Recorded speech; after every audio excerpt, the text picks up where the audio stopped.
छाल अरबा मारे हाल फलन थी दुआ खुशियां ठीक दुआ दुआ बियो खैर आ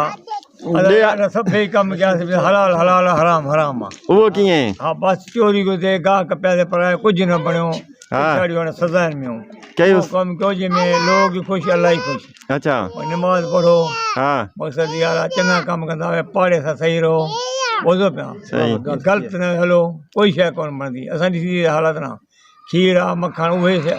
जान छॾे वई हाणे उथण ॾुखियो आहे वेहण ॾुखियो हाणे कीअं पुछे था जो कंदा वे हलाल ई खाईंदा वे त हलाल हूंदो एको मोहबत कंदा वे गोड़ चङो रहंदो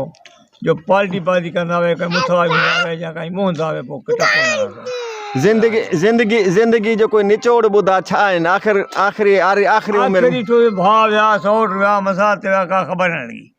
असां जो यार वेहंदासीं उथंदासीं शरीफ़ सां खिलंदासीं अमराज हूंदो खीर हूंदो मक्खन हूंदा ख़बर ई न पई संदक टोड़े ॿाल विया नुंहुं वियूं पुट विया चऊं असां अलाए कयो टेम आहे का ख़बर कर मौत जो नगारो वॼंदो ई खड़ो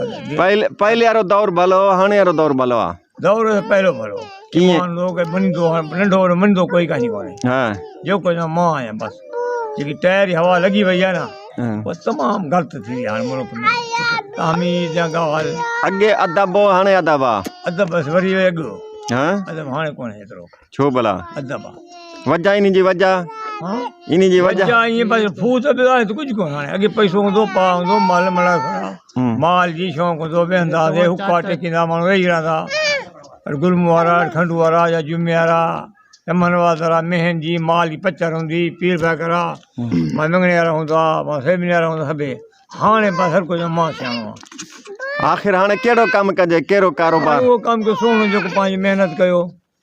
हर ॻाल्हि कयो ज़मीन जी हर शइ ख़्यालु कयो बाक़ी इहो न चओ हीअं त हूअं कुझु न बणो आख़िर छॾिणो मुल्क खे दुनिया फानी